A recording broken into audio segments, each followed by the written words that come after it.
Hello দর্শক, সবাইকে সালাম এবং শুভেচ্ছা জানিয়ে শুরু করছি আজকের টাইম এক্সক্লুসিভ। আশা করি সবাই ভালো আছেন এবং আজকের যে বিষয়গুলো তা প্রথমেই জানাবো আপনাদের। আজকের বিষয়ের মধ্যে আছে ইন্টারেস্ট রেট আবারও বাড়ছে, মর্গেজ ক্রেডিট কার্ড গ্রহীতারা কী করবেন এখন, এই বিষয়টি আমরা জানবো। নিকি হেলি রিপাবলিকান দলীয় নেতৃত্বের নতুন সম্ভাবনা না এক্স প্রেসিডেন্ট ট্রাম্পের প্রতিদ্বন্দ্বী, বিষয়টি জানবো। New York state has $227 billion budget এবং এই বাজেটে বাংলাদেশের সহ ইমিগ্রেন্ট কমিউনিটির জন্য কি আছে, what would be the benefit for immigrant community and what the state legislator they are thinking, that's what we'll talk about it. আরও অনেকগুলো বিষয় থাকবে আমাদের সাথে, এই বিষয়গুলো আমরা আজকে আলোচনা করব। আমাদের সাথে আজকে স্টুডিওতে আছেন senator Jessica Ramos. Jessica Ramos, welcome to the show. Thank you for having me again. Thank It's you good so to be much. back. Thank you. We'll talk about the budget and what your reaction. And then আমাদের সাথে আজকে আরও যুক্ত হবেন জনাব Hasan Ferdous, Ismail Ahmed, CEO Recom real estate commercial funding. যাই হোক, এই হচ্ছে আমাদের আজকের সাবজেক্ট। আমরা প্রথমেই যাব আজকে দিনের আপডেট জানতে নাজমুল হাসানের কাছে, দেন আমরা অন্যান্য বিষয়ে আলোচনা করব। নাজমুল হাসান, আপনি কি শুনতে পাচ্ছেন? হ্যাঁ, শুনতে পাচ্ছি। Okay, let's start with the day update, then we'll talk to Jessica Ramos. Hey, Najmul. 1 minute. Hi, Jessica. How are you? Good. How are you, Najmul? I'm fine. I don't see you now, but I'll be seeing you later. I don't know. Okay. I see you. No, you see me? Yeah. Oh, very good. Hey. Thank you. Congratulations for being here. Oh, thank you. You should learn a little bit Bangla.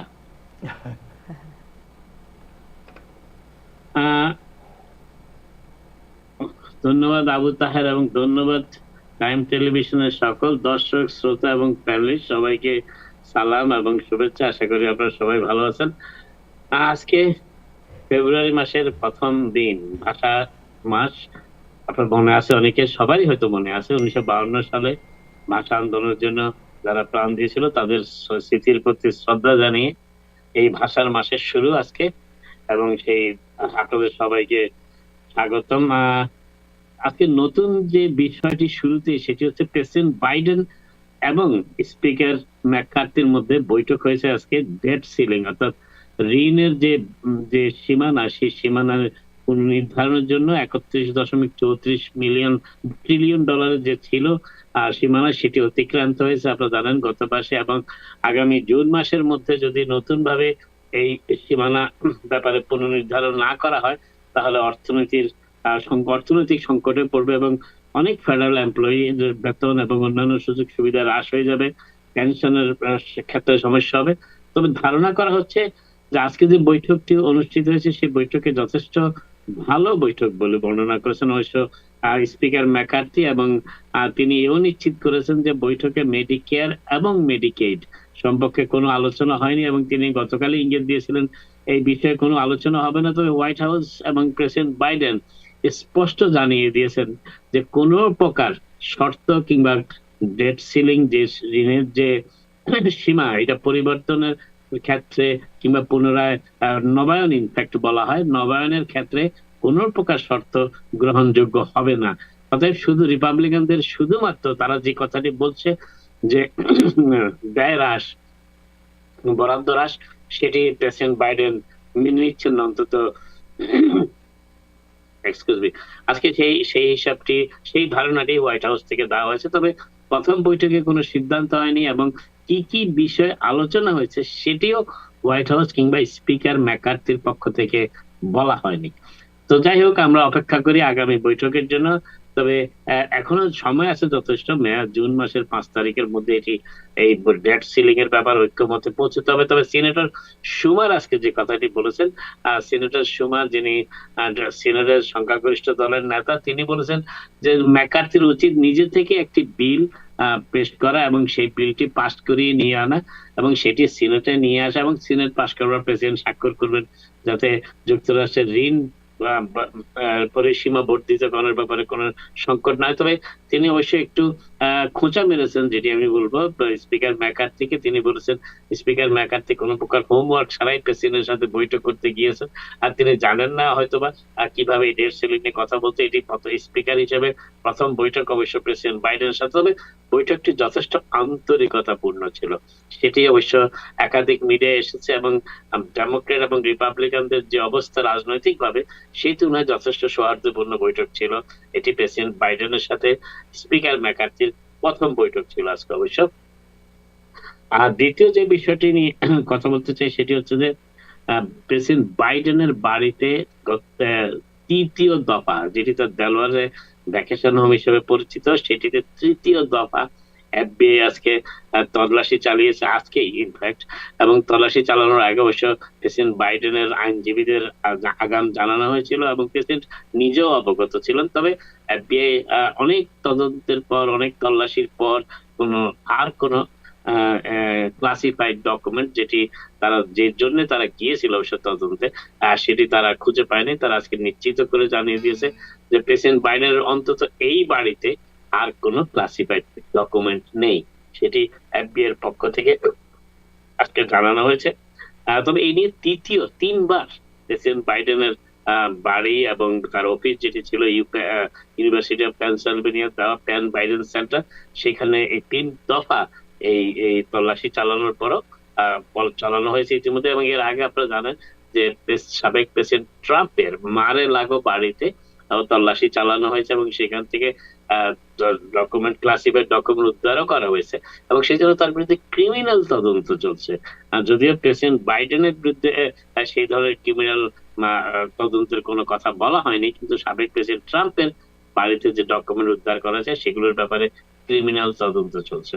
এবং 2 জন কৌশলী অবশ্য নিয়োগ দিয়েছেন justice department, একজন সাবেক president ট্রাম্পের জন্য এবং একজন বর্তমান প্রেসিডেন্ট বাইডেনের জন্য। এবং যুক্তরাষ্ট্রের ইতিহাসে এই প্রথম 2 জন প্রেসিডেন্ট, একজন সাবেক প্রেসিডেন্ট এবং একজন বর্তমান প্রেসিডেন্টের এই ক্লাসিফাইড ডকুমেন্টের ব্যবস্থাপনা নিয়ে তদন্ত চলছে। আরেকটি বিষয় যেটি আজকে টায়ারি নিকলসের শেষকৃত্য অনুষ্ঠিত হয়েছে, সেখানে ভাইস প্রেসিডেন্ট কমলা হ্যারিস উপস্থিত ছিলেন, এবং এই পুলিশি নির্যাতনের যে ভয়াবহ শিকার হয়েছেন সেই ব্যাপারে যারা আজকে এই শেষকৃত্য অনুষ্ঠানে উপস্থিত ছিলেন তারা অত্যন্ত বেদনাবিধুর ছিলেন, এবং তারা এই পুলিশের এই নির্যাতনের বিরুদ্ধে সোচ্চার হওয়ার জন্য সমগ্র যুক্তরাষ্ট্রবাসীকে অনুরোধ জানিয়েছেন। বিশেষ করে টায়ারি নিকলসের মা অবশ্য বলেছেন যে আমি আমার সন্তান হারিয়েছি, কিন্তু আজকে যারা এই পর্যন্ত আমাদের সহানুভূতি জানিয়েছেন, সহমর্মিতা জানিয়েছেন, তাদের সকলের কাছে আমরা কৃতজ্ঞ। তবে এই বিষয়টি যাতে তদন্ত হয় এবং এই বিষয়ে একটি সুষ্ঠু বিচার অনুষ্ঠিত হয়, সেটি অবশ্য তিনি দাবি করেছেন। এবং তার সৎ পিতা, টায়ারি নিকলসের সৎ পিতা, সিনিয়র শেষকৃত্য অনুষ্ঠানে উপস্থিত ছিলেন। তিনি বলেছেন যে তারা বিচার না হওয়া পর্যন্ত, এই হত্যাকাণ্ডের বিচার না হওয়া পর্যন্ত তারা থামবেন না। এবং সেখানে অবশ্য নিউ ইয়র্কের নেতা, যিনি সিভিল রাইটস নেতা যাকে বলা হয়, মানবাধিকার নেতা, আল শার্পটন উপস্থিত ছিলেন আজকে সেই শেষকৃত্য অনুষ্ঠানে।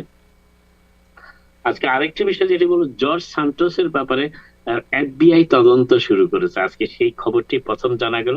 নিউ ইয়র্কের লং আইল্যান্ড থেকে নির্বাচিত রিপাবলিকান দলীয় কংগ্রেস সদস্য জর্জ সান্টোস নির্বাচিত হওয়ার আগে তিনি বিভিন্ন ফেডারেল ডকুমেন্টে এবং বিভিন্ন তার জীবনীতে যে সমস্ত মিথ্যা তথ্য দিয়েছেন সেগুলোর ব্যাপারে তদন্তের ইঙ্গিত পাওয়া গেছে এফবিআই কর্তৃক। এবং আজকে আরেকটি খবর বেরিয়েছে যে যখন এই জর্জ সান্টোস বেশ কয়েক বছর আগে একটি গোফান্ডমি ফান্ড রেজিং করেছিলেন, একটি সাবেক একজন নেভির সাবেক তার কুকুরের জন্য, সেই অর্থ তিনি $3,000 তিনি আত্মসাৎ করেছিলেন। সেই অভিযোগের পরিপ্রেক্ষিতে এই এফবিআই তদন্ত শুরু করেছে, এবং তারা ইতিমধ্যেই যিনি অভিযোগ করেছিলেন সেই যুক্তরাষ্ট্র নৌবাহিনীর সাবেক সদস্য, তাকেও ইতিমধ্যে তার সাক্ষাৎকার গ্রহণ করেছেন এবং তার বিষয়ে সাক্ষ্য গ্রহণ করেছেন, এবং এ ব্যাপারে আরো অনেকটা অগ্রসর হওয়ার চেষ্টা করছে এফবিআই তদন্তকারীরা। তবে কোন কোন বিষয়ে তদন্ত করছেন সেটি অবশ্যই এখনো জানা যায়নি, তবে এটি মাত্র তদন্ত শুরু হয়েছে সেই তথ্যটি জানা গেছে। এবং ইতিমধ্যেই জর্জ স্যান্টোস বলেছেন তাকে যে দুটি কমিটিতে, কংগ্রেশনাল কমিটিতে স্থান দেওয়া হয়েছে, সেই দায়িত্ব তিনি পালন করবেন না, তিনি নিজেকে সরিয়ে নিয়েছেন কমিটি থেকে। তবে তা সত্ত্বেও যারা তাকে ভোট দিয়ে নির্বাচিত করেছেন, সেই ভোটারদের একটি জরিপে, সর্বশেষ জরিপ যেটি, তাতে দেখা যাচ্ছে 72% ভোটদানকারীরা চান তিনি অনতি বিলম্বে পদত্যাগ করেন। আরেকটি বিষয় যেটি বলার চেষ্টা করি সেটি হচ্ছে যে নিউ ইয়র্ক স্টেটের গভর্নর ক্যাথি হোকুল তার বাজেট পেশ করেছেন, এবং এপ্রিল মাসের মধ্যেই অবশ্যই বাজেট পাশ হতে হবে বিভিন্ন অ্যাসেম্বলি এবং সিনেটে আলোচনার মাধ্যমে। এবং এই বাজেটের উল্লেখযোগ্য বিষয় হচ্ছে $227 বিলিয়ন প্রস্তাবিত বাজেট, এবং এই বাজেটে 10% স্কুলে যে সাহায্য দেওয়া হবে স্কুলগুলোতে, সেটি 10% বাড়ানোর প্রস্তাব করা হয়েছে।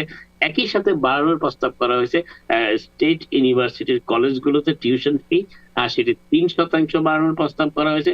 এবং সবচেয়ে জটিল এবং সবচেয়ে আলোচিত বিষয় যেটি, সেটি হচ্ছে পেরোল ট্যাক্স, সেটি বাড়ানোর প্রস্তাব করা হয়েছে। এবং আরেকটি জিনিস হচ্ছে এবং এটি ডাউন স্টেট বিজনেসের জন্য, যাতে মাস ট্রানজিট গণপরিবহনকে সাপোর্ট করা, সহায়তা করার জন্য এটি করেছে এবং করা হয়েছে। এবং এর সাথে অবশ্য নিউ ইয়র্ক স্টেটে গান ভায়োলেন্স, বন্দুকের যে ভায়োলেন্স, সেটি দমানোর জন্য, সেটি দমনে $337 মিলিয়ন বাজেট বরাদ্দের প্রস্তাব করেছেন গভর্নর হোকুল। ও সেই এই বিষয়ে যথেষ্ট আলোচনা হবে। এবং আমরা একটু আগেই শুনেছেন, তাহের জানিয়েছেন যে senator Jessica Ramos, state senator, তিনি একটু পরে আপনাদের সাথে এই বিষয়ে কথা বলবেন। আরেকটি বিষয় যেটি বিষয়, ইকোনমি, অর্থনীতির আরেকটি বিষয়ে কথা বলি। ফেডারেল রিজার্ভ আবার আরেক দফা সুদের হার অর্থাৎ বাড়িয়েছেন আজকে কোয়ার্টার পার্সেন্টেজ পয়েন্ট। এবং এর ফলে অবশ্য ফেডারেল যিনি প্রধান ফেড রিজার্ভের চেয়ারম্যান যিনি, তিনি অবশ্যই ইঙ্গিত দিয়েছেন আরো 2 দফা বাড়ানো হবে ইন্টারেস্ট রেট, এবং তাদের যে কাঙ্ক্ষিত লক্ষ্য মুদ্রাস্ফীতি 2% নিচে নামিয়ে আনা, সেটি অবশ্য এখন একটু দূরে আছে, এখনো প্রায় 6%-এর উপরে মুদ্রাস্ফীতি, সেটিকে 2% নিচে 2%-এর মধ্যে নিয়ে আসার যে লক্ষ্যমাত্রা ফেডারেল রিজার্ভ নির্ধারণ করেছে, সেই জন্যই এই ইন্টারেস্ট রেট, সুদের হার বাড়ানো হচ্ছে। অর্থাৎ সরকারের কাছ থেকে যে অর্থ নেওয়া হয়, সেই অর্থের উপরে এই সুদের হার আরোপ করা হয়। এবং এর ফলে পরবর্তীতে যারা অর্থ বিনিয়োগ করেন কিংবা অর্থের যোগান দেন, তারাও সেই আনুপাতিক হারে সেই সুদের হার বাড়িয়ে দেন। এবং এর ফলে যারা ক্রেডিট কার্ড, মর্টগেজ, এই সমস্ত ব্যয় বেড়ে যায়, ক্রেডিট কার্ডের সুদের হারও বেড়ে যায়। এবং এই দফা আরো এক দফা বাড়বে যারা ক্রেডিট কার্ডের উপর নির্ভরশীল, যারা প্রতি মাসে পুরো অর্থ পরিশোধ করেন না, যেহেতু তাদের ইন্টারেস্ট সুদ দিতে হয়, সেই জন্য তাদের ব্যয় এবার বাড়বে এই আরেক দফা এই কোয়ার্টার পার্সেন্টেজ অফ পয়েন্টের ভিতরে। এবং এটি এই পর্যন্ত এখন যে অবস্থাটি দাঁড়িয়েছে, তাতে দেখা যাচ্ছে এই পর্যন্ত ফেডারেল রিজার্ভ রেট বাড়াতে বাড়াতে, সুদের হার বাড়াতে বাড়াতে এখন নিয়ে এসেছেন 4.5% থেকে 4.75% পর্যন্ত নিয়ে এসেছেন। এবং যেটি গত 1 বছর আগেও প্রায় ছিল 0%-এর সামান্য বেশি, এবং সেটি এখন 4.5 থেকে 4.75% গড় পর্যায়ে চলে এসেছে। এবং 1980-র দশকের পর এত বৃদ্ধি এই প্রথম ফেডারেল রিজার্ভের কাছ থেকে পাওয়া যাচ্ছে, যে এই প্রায় প্রতি কিছুদিন পর পরই তারা এই কোয়ার্টার পার্সেন্টেজ পয়েন্ট করে বাড়াতে শুরু করেছেন। আরেকটি বিষয় যেটি বলার চেষ্টা করি সেটি হচ্ছে যে, আপনারা জানেন অনেকেই বাংলাদেশিরাও এই প্রতিষ্ঠানে বাজার করেন যান, ব্যাড বাথ এন্ড বিয়ন্ড। তারা 87টি স্টোর সমগ্র যুক্তরাষ্ট্রে বন্ধ করার ঘোষণা দিয়েছে। গত আগস্ট মাসে তারা আরো 150টি স্টোর বন্ধ করার ঘোষণা দিয়েছিল, এবং এতে নিউ ইয়র্ক সিটির 3টি স্টোর পড়েছে, বন্ধ হয়ে যাচ্ছে চিরদিনের জন্য। সেই 3টি স্টোরের একটি হচ্ছে কুইন্সে, আর 2টি হচ্ছে ব্রুকলিনে। আপাতত তারা এগুলি বন্ধ করে দিচ্ছে। এবং গত আগস্ট মাসে 150টি তারা বন্ধ করেছে। মোট 237টি, প্রায় 8 থেকে 9 মাসের মধ্যে 237টি Bed Bath and Beyond store বন্ধ হয়ে যাচ্ছে, এবং বিপুল সংখ্যক পরিবার এবং মানুষ চাকরিচ্যুত হতে যাচ্ছেন। 1971 সালে এই ব্যাড বাথ এন্ড বিয়ন্ড বিপণীটি প্রতিষ্ঠা করা হয়েছিল। কোভিড এর সংক্রমণ, নিউ ইয়র্ক সিটিতে কোভিড এর সংক্রমণ গত 2 সপ্তাহে হ্রাস পেয়েছে 26%, এবং হসপিটালাইজেশন 2 সপ্তাহে হ্রাস পেয়েছে 29%।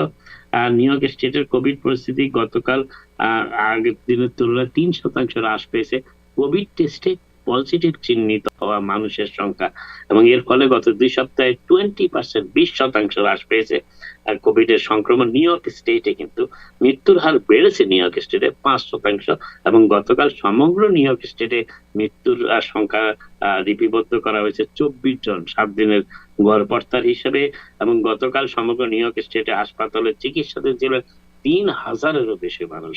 কোভিডে আক্রান্ত হয়ে 3035 জন। তা সত্ত্বেও গত 2 সপ্তাহে সমগ্র নিউ ইয়র্ক স্টেটে হসপিটালাইজেশন হ্রাস পেয়েছে 22%। সমগ্র যুক্তরাষ্ট্রে কোভিড এর সংক্রমণ পজিটিভ চিহ্নিত মানুষের সংখ্যা 1% হ্রাস পেয়েছে একদিনে, কিন্তু 2 সপ্তাহে হ্রাস পেয়েছে 24%, এবং 45,237 জন গতকাল পজিটিভ চিহ্নিত হয়েছে। সমগ্র যুক্তরাষ্ট্রে 488 জনের মৃত্যু রেকর্ড করা হয়েছে গতকাল সমগ্র যুক্তরাষ্ট্রে, এবং 10% হ্রাস পেয়েছে মৃত্যুর হার। হসপিটালাইজেশন হ্রাস পেয়েছে 22% 2 সপ্তাহে। শেষ করছি নিউ ইয়র্ক সিটিতে একটি নতুন আইন কার্যকর হতে যাচ্ছে আজকে। আপনারা যারা রেস্টুরেন্টে অর্ডার করবেন, আপনারা যদি অর্ডারের মধ্যে আপনাদের প্লাস্টিক চামচ, প্লাস্টিক প্লেট এগুলোর জন্য কিংবা ন্যাপকিনস এর জন্য না বলে দেন আগে, কোন রেস্টুরেন্ট কর্তৃপক্ষ সেগুলো আপনাদেরকে সরবরাহ করবে না। এটি হচ্ছে আইন, এবং এই আইনটির নাম দেওয়া হয়েছে স্কিপ দ্য স্টাফ।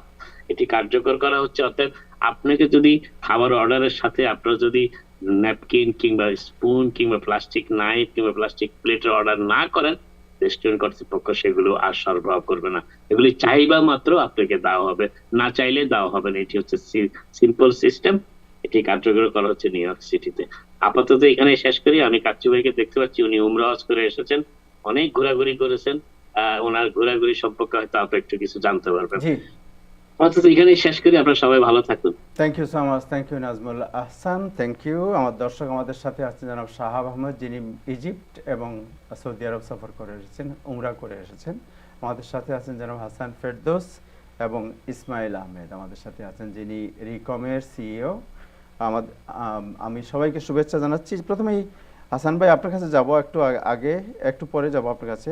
শাহাব ভাই আপনাদের কাছেও কথা বলবো, বাট আমাদের স্টুডিওতে আজকে স্টেট সিনেটর জেসিকা রামোস আছেন। আমরা তার কাছে আমাদের কমিউনিটির বিভিন্ন কনসার্ন এবং অন্যান্য বিষয় নিয়ে আমরা কথা বলবো। প্রথমে আমি জেনে নিই একটু যে আপনারা জানেন যে governor Kathy Hochul $227 billion budget উনি পেশ করতে যাচ্ছেন, এবং জেসিকা রামোস আজকে স্টেটমেন্ট ইস্যু করেছেন যে এই বাজেটের ব্যাপারে তার কিছু কনসার্ন অ্যান্ড উদ্বেগ প্রকাশ করেছেন তিনি। যেটা নিউ ইয়র্ক পোস্ট যে রিপোর্টটি করেছে, আমি সেই রিপোর্টের জাস্ট হেডলাইনটা আমি আপনাদের শোনাবো একটু। যে সেখানে যেটা বলা হয়েছে যে গভর্নর ক্যাথি হকুল যে বাজেট পেশ করছেন, এই বাজেটের মধ্যে আছে যে ইমিগ্রেন্ট কমিউনিটির জন্য সেখানে আছে Kathy Hochul's record breaking $227 billion New York budget, bail immigrants, guest ban ইত্যাদি বিষয় আছে এর মধ্যে। যাই হোক, আমরা জেসিকা রামোসের যেহেতু তিনি স্টেট লেজিসলেটর, আইন প্রণেতা, এবং তারা বিলটি তাদের এখানেই পাস হবে। So Jessica, welcome to the show. What's going on? Why you are not agree with Governor Kathy Hochul? Yes, thank you for having me back, Abu. So today, Governor Hochul announced her $227 billion budget. That includes an $8 billion surplus, which is a lot of money, right? And right now, when New York is feeling a big squeeze, it's important that we invest in our people, right? In times of economic strife, that the best thing to do is to support people through those tough times so that we can continue to ensure that our economy prospers. So right now, inflation is very high. Corporate profits are also very high. And yet wages, especially the minimum wage, is very low. And here in New York State, the minimum wage is actually earned by 1/3 of all workers. So 1/3 of all workers in New York State earn minimum wage, which is not enough right now to pay for rent, to save for a rainy day, to buy a house, to provide food for your family. We go to the supermarket and we're spending more money than ever before on our groceries. And that's why we want to see her raise the minimum wage and peg it to inflation. This is one of my big priorities in this budget. I was very disappointed to see that she does support the concept of tying the minimum wage to the rate of inflation, so that when the cost of living goes up, so does wages. Right. But we can't do that at $15 an hour. We've been at $15 an hour since 2019. The world has changed tremendously over the past few years. That was one disappointment. The other, as a mother, and as all parents, of course, childcare is at the front of our minds always. It's hard to find, it's too expensive, and especially for immigrant families, it can be very hard because your family's maybe not living close. It's hard to find someone that you trust. It's our babies. And of course, we want our babies to have the best possible. Unfortunately, the governor is only expanding child care subsidies a little bit to include some more children, but not enough. And again, leaving out children, immigrant children who are recently arrived. Once their parents are up and working, their parents deserve peace of mind knowing that their children are being taken care of properly. Also a big opportunity for business, for small businesses in our community, and especially for women who most often are the ones to do this work. I know that in Jackson Heights, in Corona, in East Elmhurst, and Elmhurst where I represent, that would go a long way. We have a lot of children and we have a lot of moms who could be running these small businesses from their home. Thank you so much, Jessica. So we have a very renowned writer, journalist, and also a political analyst, Mr. Hassan Firdaus, in our community. He's a very respected person. Let me talk to Mr. Hassan Firdaus. Mr. Hassan Firdaus, do you have any question to Jessica Ramos? Yes, in Time TV studio, my daughter calls you a great hero of the left. Wow. She thinks you are wonderful. I have a few questions and some concerns. One, of course, is with the midterm. The last midterm was a big disappointment for New York's progressives. For me personally, I was really disappointed to see India Walton fail at the hands of Democrats. And now I see you publicly accusing a progressive governor. Does not this cheer up? Does not this the opposition will find it extremely welcoming that the progressives in New York City are fighting among themselves?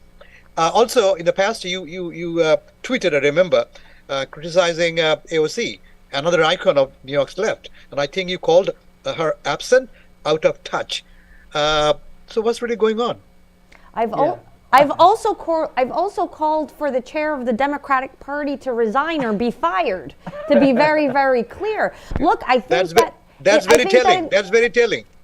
I think that in the Democratic Party, there is a reckoning that needs to take place. I want to see a party that's much more inclusive and reflective of what New York actually looks like. There is no Latino person and there is no Asian, South Asian or East Asian person on the executive board of the Democratic Party. That is not okay. We vote, we donate, we knock on doors, we pay taxes, we're small business owners, our children attend schools, we are human beings who breathe, and we deserve to be heard within the party.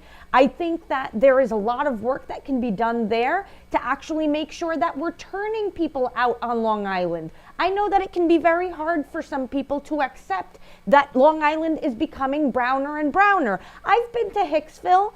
I've been to Brookhaven. I've seen what Riverhead looks like today. It is very different. And those are people and families that deserve to be engaged in our political exercise of voting and elections. And that's unfortunately not what we've seen from the Democratic Party and by extension the governor, who is in charge of choosing who is the chair of the Democratic Party. And I have trouble accepting that this budget, much like last year's boondoggle, especially with the stadium for the Buffalo Bills, that this is a progressive budget. It just is not. It's not when you're putting, corporate education ahead of public schools. It's not when you're prioritizing emergency shelters for immigrants, but not their health care, but not child care for their children. We can just be doing so much better, especially when there's a surplus in the budget and we still don't tax the billionaires. Jessica, I think I failed to convey my concern. What I tried to say, and I think, I hope you will understand, that the midterm was a great signal for New York's progressives, that progressives are not doing particularly well in New York City and in New York State. The good example I gave was that of India Walton, a Democratic candidate who lost to another Democratic candidate. So don't you think that the progressives need to reckon with the reality and somehow make adjustments? Well, we definitely need to make adjustments, and that's exactly what I'm outlining. But there is a very big reason that India Walton lost. And the reason that India... You're feuding publicly with your leaders. I'm sorry? You're feuding publicly with your leaders. Oh, well, no, I disagree. So I have the ability to disagree with leaders, and they are not my leaders. My leaders and the people who employ me are my neighbors. Okay. That is who I listen to. I don't owe my victory to them. I had to unseat an establishment Democrat who was voting for a Republican majority, playing chess. Meanwhile, we couldn't pass the DREAM Act. Meanwhile, we couldn't pass all sorts of protections for our immigrant community. That's not good. But the reason India Walton lost her race was because the Democratic Party cheated. And the current mayor used a stamp to be able to put his name as a write-in, yes, on the general election ballot, and mailed that stamp to all of his voters, even though India Walton properly won that primary. I mean, if we're going to rehash that. But the fact of the matter is that this past cycle, we lost 4 congressional seats. We lost a few state Senate seats because the Democratic Party was not spending money. For example, I did not have a primary or a general. I'm very thankful to my neighbors. It's a very big privilege to not have to worry about that. But then if I'm not turning out my constituents, if I'm not turning out my neighbors, why didn't the Democratic Party do at least one mailer for Governor Hochul? 0. I got 0 mail telling me to vote for Governor Hochul, even though she was running against a bigot, and that it was very dangerous for that man to have been elected. It's very unfortunate. And representing the most diverse district in the state, I have to say, it's worth investing in us. Okay, so you want the Democratic Party itself to be reshaped and better. And better? How? Yes. I want them to be much more reflective of us. I want them to invest in ethnic media and actually engage our communities. Stop being afraid of us, okay? We're here, we work here, we're here with our families, we share roads, we share the fire department and the police department and the school system. We share all of these systems. Keeping us out of the tables where these conversations are happening, or keeping us out of the seats of power, isn't going to help us or them. Who will be with you? Just you want to reform the Democratic Party in New York State, right? So anybody supporting you? Yes, there are many of us who think that taking out corporate Democrats is very important. We look at our housing crisis. A big reason for our housing crisis is all of my colleagues who take money from real estate companies. I don't take money for real estate companies. Why you are critic of Alexandria Ocasio? What she did? Well, at the time, we were having our offices on the same floor in the same building, and I had never seen her. I've never seen her on the floor, you know, and it's been very tough to get constituents over there. I don't run into her at events like I do Congresswoman Grace Meng or any of my other colleagues. And that shouldn't be. Yeah. We should have very good working relationships, not just staff. And I think that the job of being an elected official, no matter what position it is, I mean, it's important to do interviews and be out in the press, but that's only a vehicle to actually push your ideas that should come from talking to the people that you represent and who voted you in. So perhaps we have philosophical differences, but you know, my hope is that we'll all just improve, because we're going through a tough time, and it should be all hands on deck. G, go ahead. Jessica, could I are you positioning yourself to challenge AOC? I do not live in AOC's district, and I don't have plans to run for Congress. Okay. Any other question, Hassan Bhai? Yes, I do. I have a question about this police, this Tyrone Nichols tragedy. More than tragedy, it's a how could 5 African American policemen so brutally beat up an African American? And how do you read it? How do you explain this? And is it just police culture, or there's something deeper that we don't understand? I don't understand. Could you please explain us? I appreciate your leading questions. They're very good. You know, what happened is horrific and should never happen to any human being. There is no excuse for what all of us saw on that video. In the same way that we saw the video of Eric Garner being murdered by the NYPD. And that's the thing about living in the age of video. It's not that this is happening more, it's just that it's finally on video. And it's the unfortunate reality is that being black in America must be very, very hard, right? You and I will never know what it's like to be black, but people discriminate against our communities too. And unfortunately, no matter what color skin a police officer might be, he still wears a shield and a badge. And there is a certain, you know, police culture that has been conducive to violence. This is history. Police officers in this country were established first as slave catchers. That is a fact, not an opinion. That's what yesterday, the whole day, there was a discussion about it, and everybody talked about the culture of the police culture, not race or anything. Might be someone is black, someone is white, someone is Hispanic, but the culture itself is a problem. So we have to reform the culture. What do you think? Absolutely. I think that first and foremost, I don't know if you guys know this, in New York State we have something that's called qualified immunity. It means that police officers, or even me, any public official, cannot be sued personally if we hurt another person, another New Yorker, which is completely unfair, right? If we purposefully violate somebody's civil rights, somebody's constitutional rights, we should be held accountable for our actions. And so we're hoping that this becomes law here in New York State this year. I think that that is right. I also think that those police officers who do have a lot of complaints on record need to be thoroughly investigated and fired if that is what the person deserves. But we need to take these things seriously because we have invested so much money in the NYPD. It is billions of dollars, I believe like $6 or $7 billion of the city budget. Right. This is money that's not going to our schools. This is money that's not going to our hospital system. This is money that doesn't go towards affordable housing, which are other things that keep people safe too. Right. Okay, Mr. Hassan, do you have any other question? Yes, one more question, if I could. On qualified immunity, Jessica, you know that there is very little support for police reform in U.S. Congress.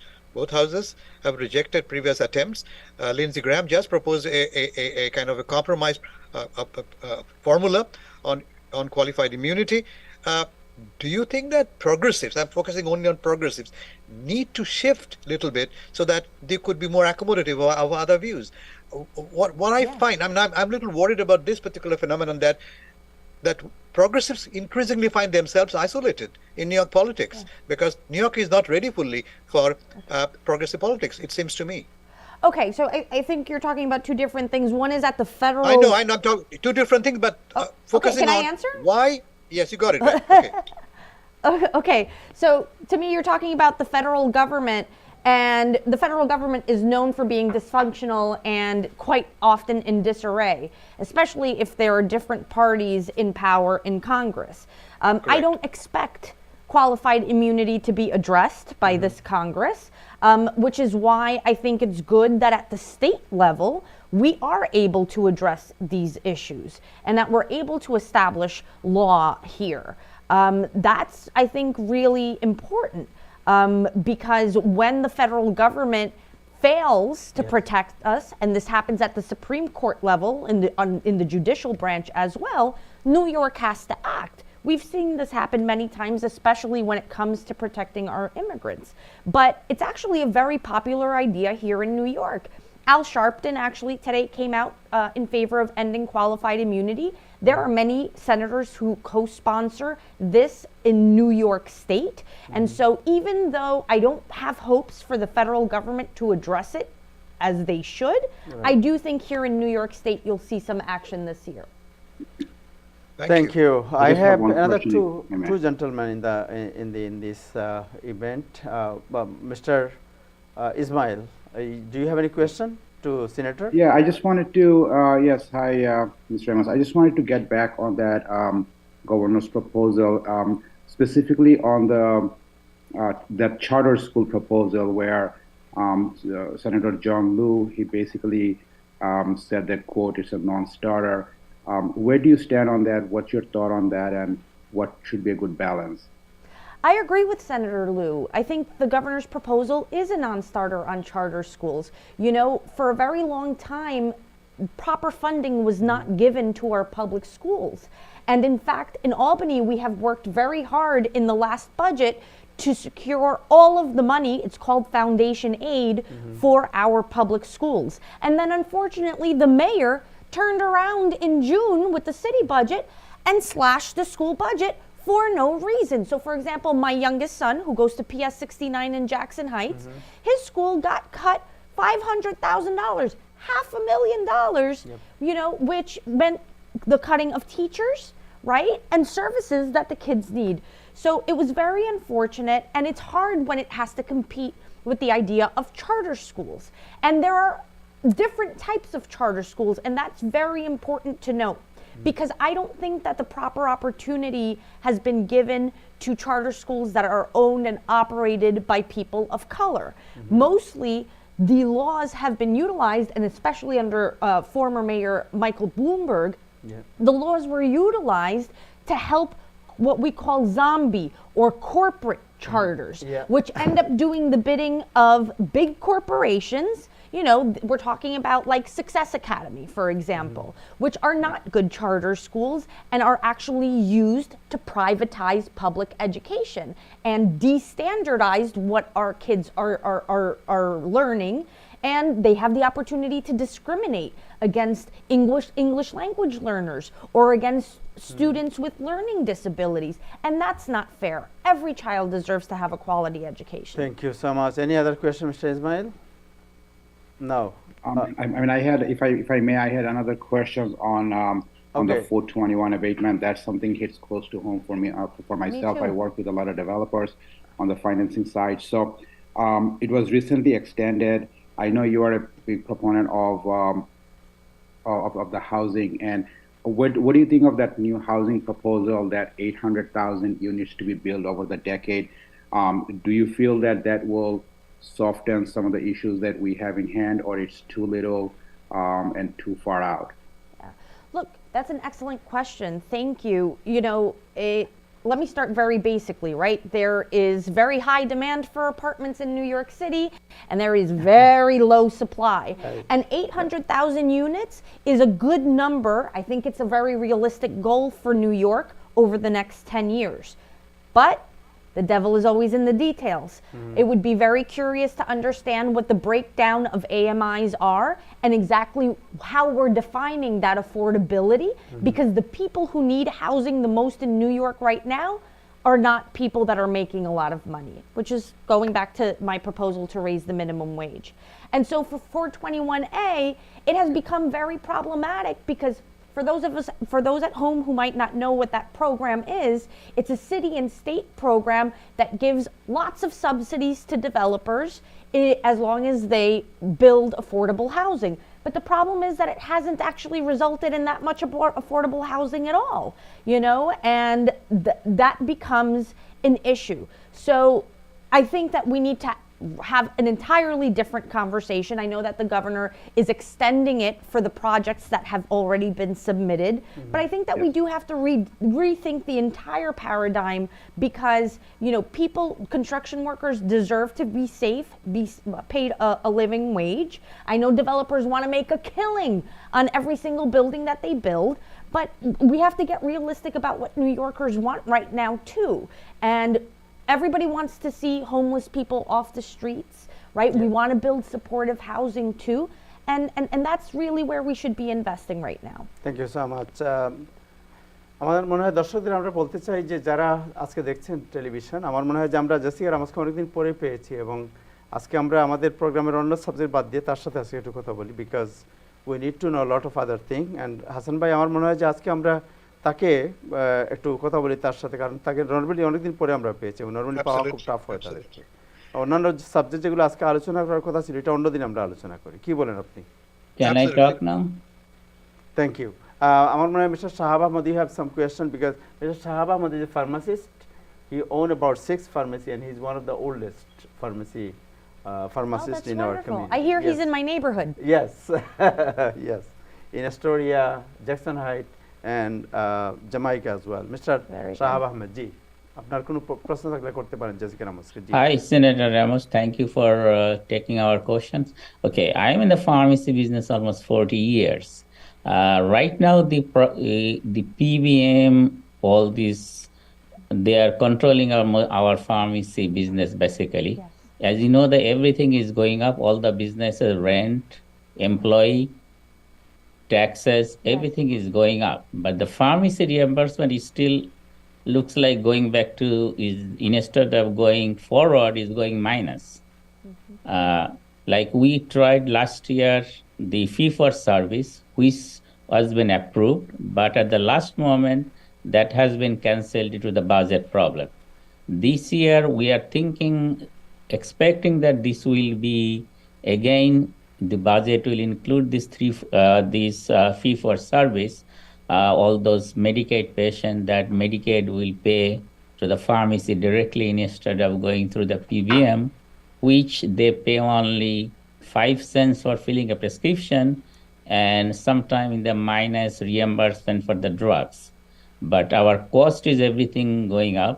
As you know, the pharmacy employee, the technician, everybody, we are paying more than $25 an hour, as because most of the our competitors, the fast food employee, they pay also that.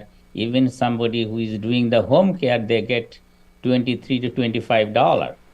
And most of the employee, they think doing the home care, taking care of the parents is easy than working in a pharmacy or other place, which they have to be work 8 to 10 hours every day. And I don't know what is your are you going to support this bill? And I have another question here in Jackson Heights. It's looking like I am having like a problem, like a place shelter all over my pharmacy. Even in one of the pharmacy I have in your right in front of Chase Bank on 75th Street, there you could buy the social security number and the drugs. Every day I see they're selling the drugs in front of my pharmacy. So what is the and question? too many food cart in front on all those corner. People cannot even walk.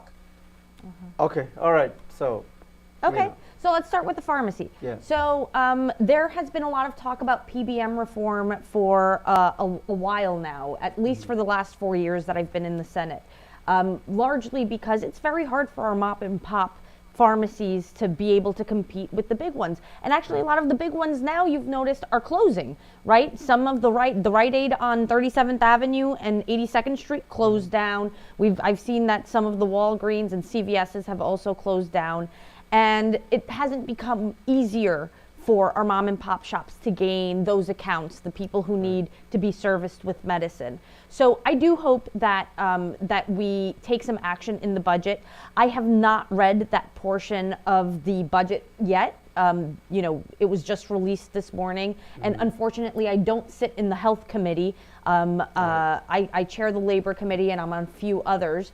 But I do worry for my mom and pop shop pharmacies because I want them to be able to survive and continue to be the great employers in our community that they are. Roosevelt We have Avenue, really couple lobby. I don't know if they'll be complaining either, but I would suggest maybe you would like to testify at the budget hearing for the health committee. Our pharmacy business, they are doing it but still, the hospital, they have a bigger lobby than us. I understand. So yes, I mean the hospital lobby is a real thing. What I'm saying is that budget hearings are now going to start next week. So you might want to come if you can and testify and tell your story so that the senators who are on that committee don't just listen to the hospitals. If you want to testify in the committee hearing, yes. How he can include his name? Well, all the information is on the New York State Senate website. I don't know if there's a sign-on directly there, but the Health Committee chair is State Senator Gustavo Rivera from the Bronx, and I'm sure that his office would be happy to help you sign up to testify on that day. But that's going to be soon because all of these hearings are happening through the month of February. Yeah, sure. Mr. Shahab Ahmad, I think you should include your name in the hearing committee, and then you can testify and express your opinion, whatever you think better, right? Yeah. Thank you. Yeah, okay. Thank you for your advice. Thank you, Hassan Bhai. Hassan Bhai, any and other question? this home thing in the Jackson Heights in your district. I didn't answer his other. I didn't Okay, answer so his very other point. difficult. There was two. Yeah, two other It was points. two parts. Yeah, Jackson Yes. Heights. Jackson Heights. Yes, Jackson Heights is Jackson Heights. You know, the issue is that Jackson Heights is a place where many people come by force, unfortunately sometimes, or voluntarily to start a new life. And unfortunately, we don't have the economic opportunity to offer properly for many people to be able to establish their homes.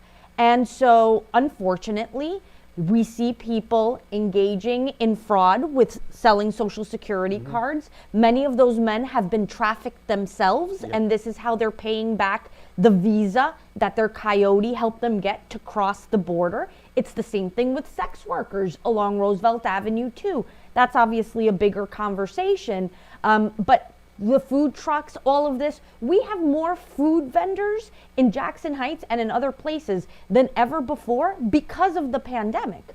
When all of those restaurants in Manhattan closed, guess who was working in the kitchen? Yeah. It was our neighbors in Corona. So what do they know how to do? And when you don't have papers, what do? You go out and you sell tacos, and it's honest work. And we have been begging Mayor de Blasio first, now Mayor Adams, we have been begging them to establish a good system that provides them with sanitation, that provides them with the tools necessary to thrive and to comply so that they too can pay sales taxes and the like. I talk to many of them very often, and many of them dream with being able to open a brick and mortar restaurant. But unfortunately, and I'm sure the pharmacist knows this well, the rent is so damn high in New York. It is very, very hard. So give us some time with figuring out how we put these programs in place or what we're advocating for at both the city and state level.